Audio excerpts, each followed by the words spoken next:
Welcome.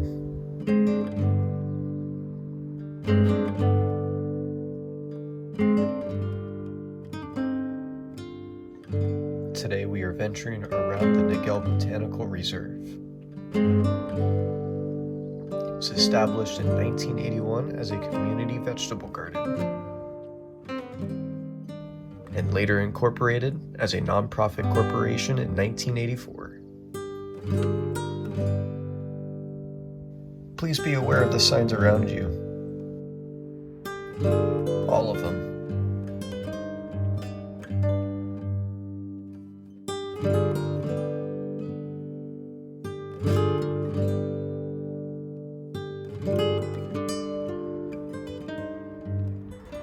So this is at the Niguel Botanical Garden, and I'm in the rose garden right now. And as you can see, there are these beautiful roses everywhere around here. But what I wanted to point out was roses, especially these hybrid tea roses, are bred to have a lot of petals. And this is primarily for aesthetic purposes. People really like roses with a lot of petals. But if you look at roses in nature that have not been bred, they're actually very simple. They don't have a lot of petals. And their leaves also look different too. They're not as big as these, but it's still pretty cool. They're really beautiful flowers. At the entrance to the Niguel Botanical Preserve, we have a wide variety of drought-tolerant plants. Here we have some lime grass. It's native to the Channel Islands. The leaf arrangement is alternate. The leaves are petiolate. If you look closely here, you can see that there are some prickles on the petiole, which offer protection from herbivores. Next to the lime grass, we have salvia. It's a member of the sage family, Lamiaceae. The leaf arrangement is opposite. The flowers are a vibrant purple, which attract pollinators in the area. And going down this row, we have another drought-tolerant plant with a flower that resembles a fried egg. The leaf arrangement here is alternate, and if you look closely, you can see some more prickles at the base of the petiole, again offering protection from herbivores. Check it out, right here we get another look at the fried egg poppy. There's a lot over here on this upper section of the botanical gardens. I wanted to point out that a lot of these poppies, before they bloom, you got these prickles. Look. You can find them on just about any. Right here, check it out. Oh, won't focus. Keeps moving. Kind of get a view right there. All right, so this plant right here is called Romnea coulteri. It's another California native plant. And if you look closely at all this dead foliage right here, this particular plant goes dormant during the winter time. But as you can see, there is some green new foliage coming up. And if you look behind me right here, this is what the flower looks like. It's also called the fried egg poppy because when the flowers are spread out, it actually looks like a fried egg. But it's a really beautiful plant. It takes time to get established into the ground, but it'll fill up pretty soon with tons of white flowers. So this tree right here is called a crepe myrtle, and these down here are suckers. And this is what happens when a plant is stressed out. Suckers will start to grow at the base of a tree in terms of just creating more energy reserves and helping the tree survive whatever sort of stress it's going through. So the stress can be caused by overwatering or signs of drought. It doesn't really look like there's too much water, so it might be responding to drought. But it also could be caused by some disease in the soil or some insect boring into the wood. But at the same time, I don't see any signs on this tree that show that it's been infected. So yeah, these are suckers. Now check it out, you guys, right here.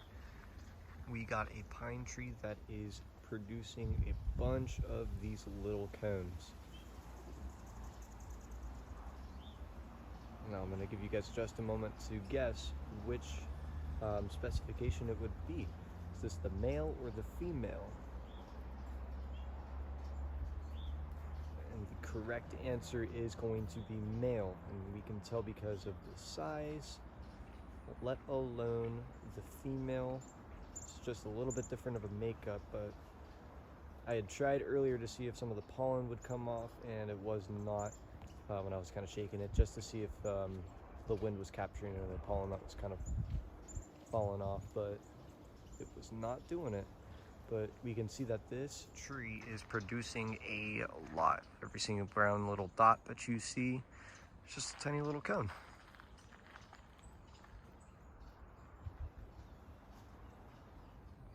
Here we have an impressive pine tree. It is a gymnosperm. Here we have the pollen cones.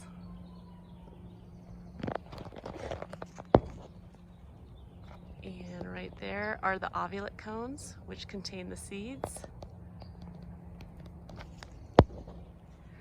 The leaves of the pine tree are long, slender needles, which is an adaptation for conserving water. So this plant right here is really cool. It's an Opuntia species. I don't know which species it is, but these are actually the leaves. This whole big, just sort of like fan-like thing is a leaf, and you can see some little spines on this succulent plant. Opuntias are known to produce edible fruits. You can kind of see one back there. It's kind of purple, and the flowers on this plant are gorgeous. They open up once it starts to get warmer outside, so like spring through summertime, and they'll fill up with fruits towards fall in Southern California specifically.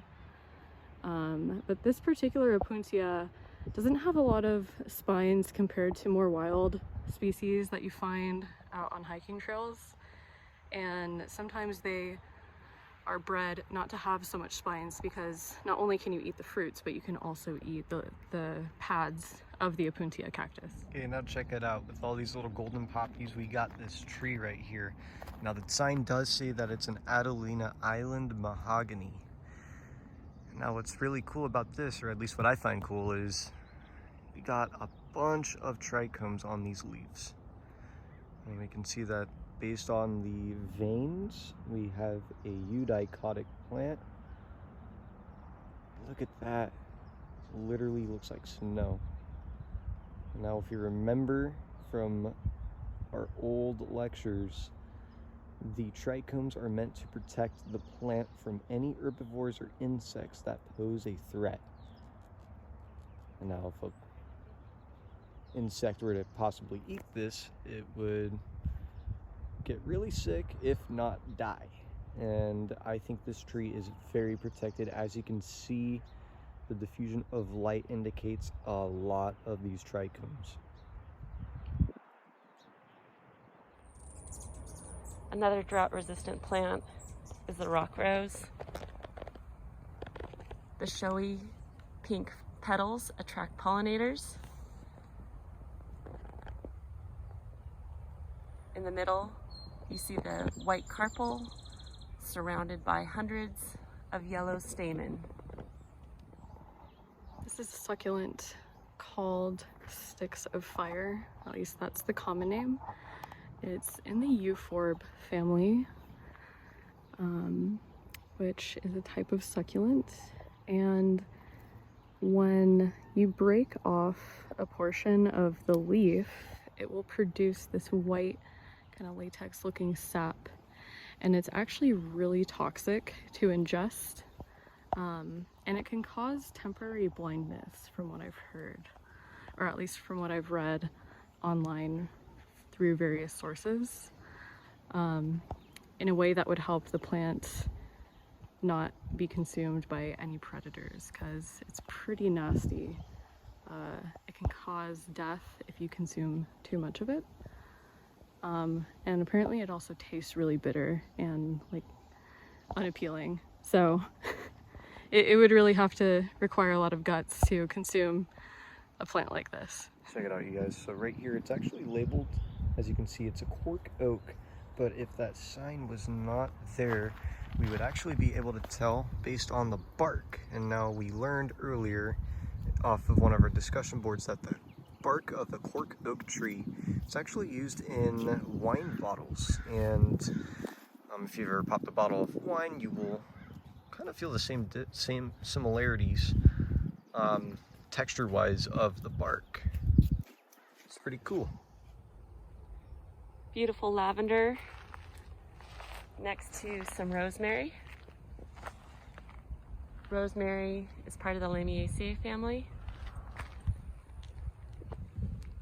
So these are California poppies, and they produce a lot of pollen. As you can see, this European honeybee is all about the pollen right now. Those little finger-like protrusions are the stamens. And there are so many of them in bloom right now. It is incredible.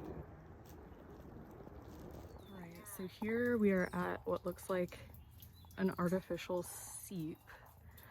And these plants are known as Yerba Mansa or Anemopsis californica, and it's a native plant that grows in California.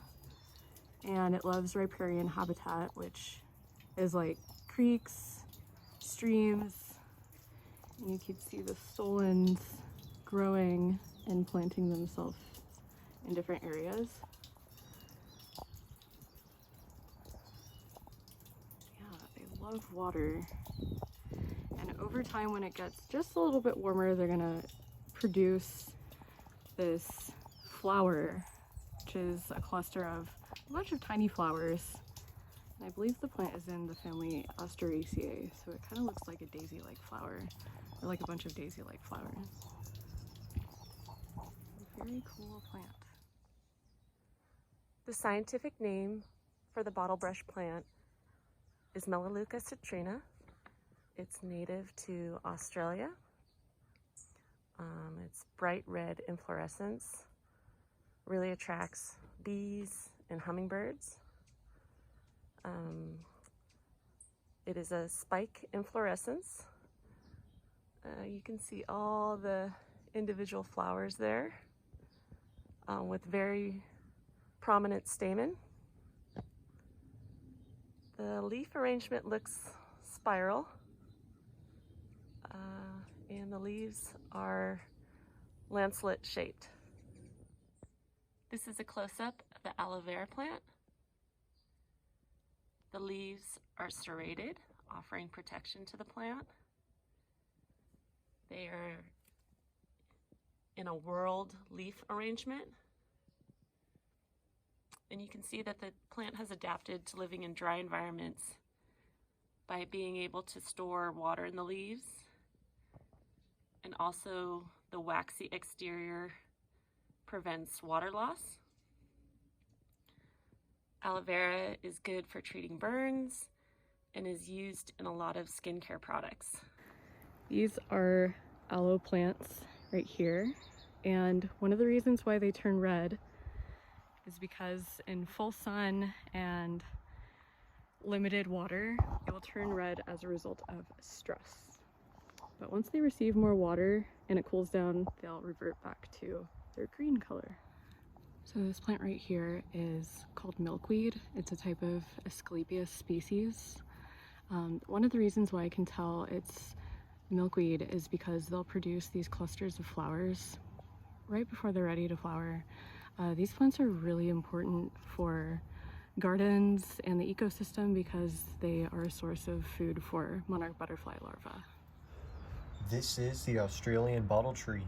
It can grow up to 3 to 10 feet in diameter because it stores water. Now I bet you didn't know about this, the Italian cypress tree. Also, you remember from earlier, they do look like cones. They're the male version of the cones, obviously, because of their size and the way they look. But check it out. They got little cones. Yeah. So this is an Italian cypress. It is a gymnosperm, meaning that it produces cones. And if you look closely at the foliage right here, there are scales on the leaves. And the leaf arrangement is opposite. I know it's kind of hard to see on this because it's so dense, but opposite arrangement. Almost missed this beautiful blue hibiscus on my way out of the botanical garden. I tried growing some of these at home and they got infested with whiteflies, but love the vibrant purple petals inside. They have very visible anther style and stigma. Makes for very easy pollination.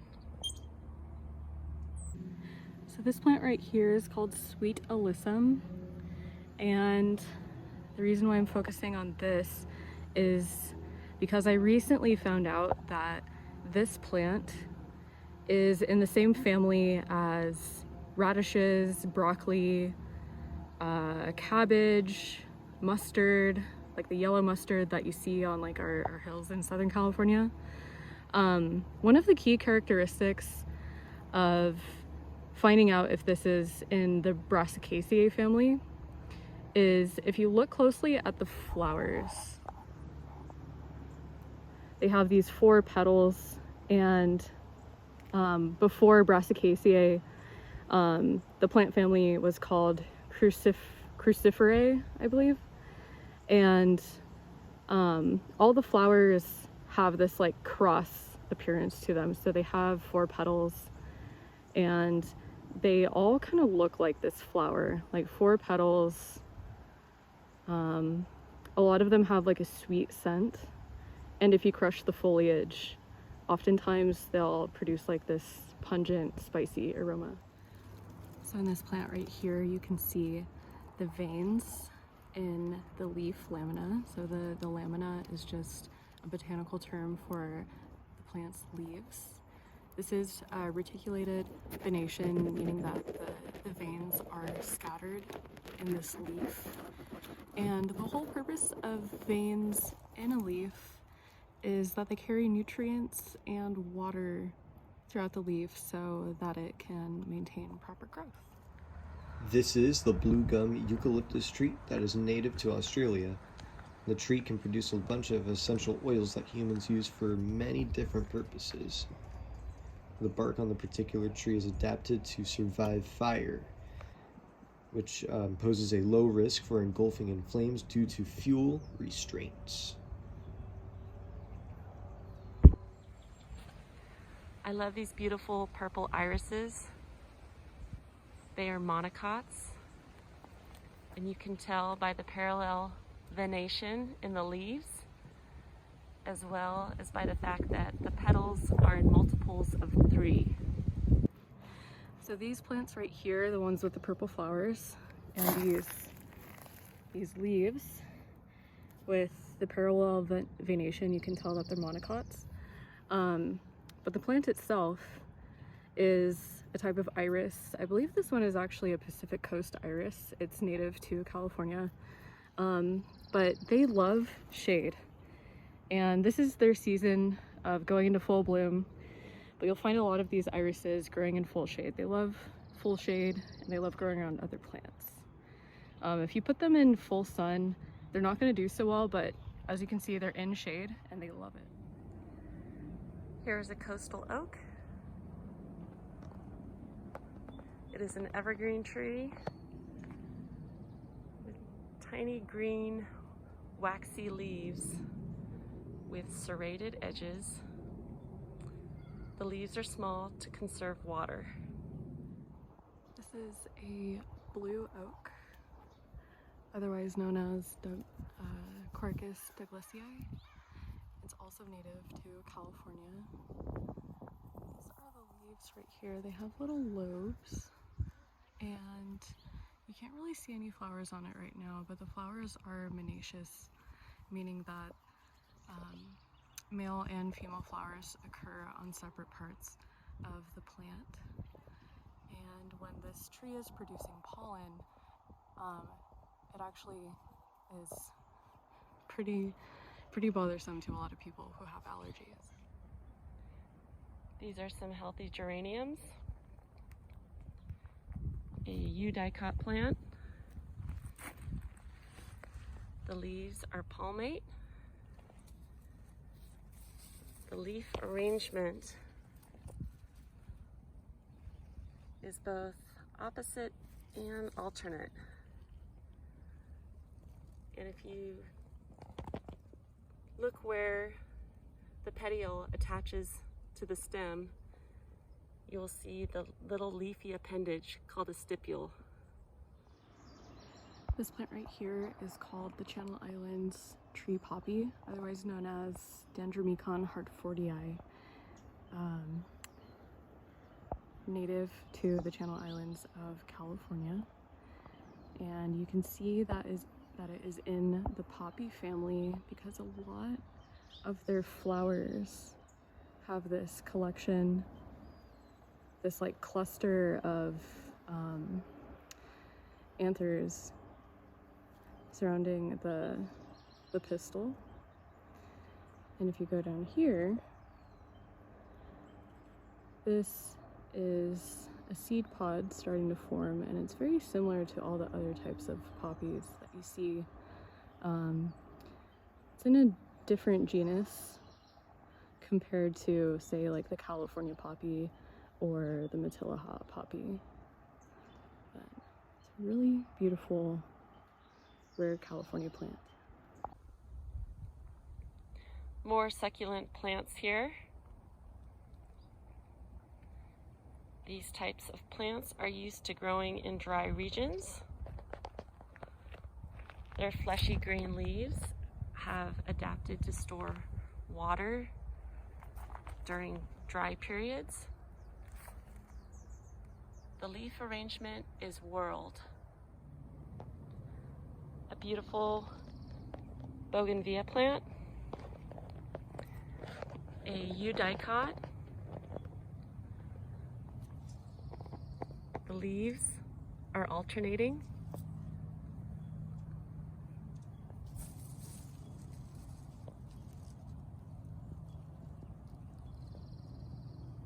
There are the stamen and the main carpel. And gotta be careful when handling a bougainvillea bush because they are covered in prickly thorns. This is Acacia baileyana, and we are going to focus on the leaf arrangement of this plant. So this is an example of bipinnate leaves,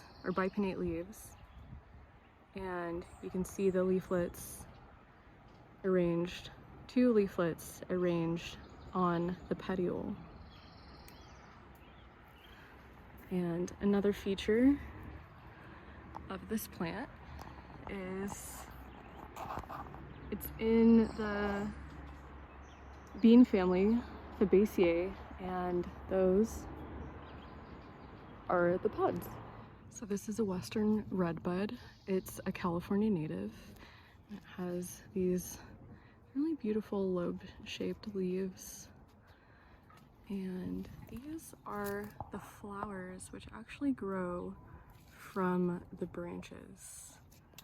And over here, you can see that this plant is in the bean family, otherwise known as Fabaceae, because you can see these bean pods like forming.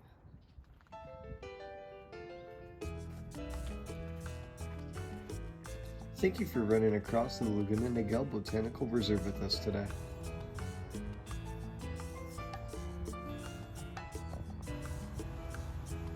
We hope you learned something new. Please, take it easy. Cheers.